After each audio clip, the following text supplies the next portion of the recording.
আমরা যখন ছোট ছিলাম আমার বাবা শেখাতেন, মানুষ আসলে বাড়িতে আগে তাকে জল সেবা করাবে, তারপরে অন্য কথা বলবে, কারণ জলদান হচ্ছে পুণ্যদান। তো সত্যি সেটা এই মানুষগুলোকে দেখেই বুঝতে পারলাম। এই যে বাচ্চাগুলো, এরা গাড়িতে উঠে বাসে উঠে কিভাবে জল, লস্যি, শরবত ইত্যাদি সেবা করাচ্ছেন।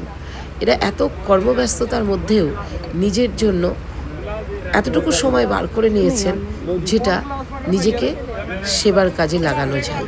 তো এটা সত্যি একটা বিরাট মনুষ্যত্বের পরিচয়। এই মনুষ্যত্ববোধ যদি সকলের থাকে, তাহলে মানুষকে আর মনুষ্যত্ব শেখাতে হয় না। কিন্তু কিছু শ্রেণীর মানুষ আছে যারা বাড়িতে অতিথি আসলে বসার জায়গাটা যদি সঠিক দেওয়া হয়, তারা লাফিয়ে ওঠে। তারপরে খাবারের ক্ষেত্রে জল, চা এগুলো দিলে পারে তারা অস্বস্তি বোধ করে। তারা শুধু নিজেরটাই বোঝে, নিজের যেগুলো রক্তে সেইগুলোকে ভালো করে দাও, তাহলে তারা খুব খুশি হয়ে যায়। অন্য কেউ যদি আসে, মনে করে তাদের দয়া করা হলো, তারা কোনোদিন খেতে টেতে পায় না, তাদেরকে দয়া করে যেটুকু দেওয়া হলো অনেক, অতএব তাদেরকে ঠিক সেই দয়া করুণার নজরে দেখা হয়। এইরকম মনুষ্যত্ব মানুষের কাছ থেকে আর কি শেখার আছে?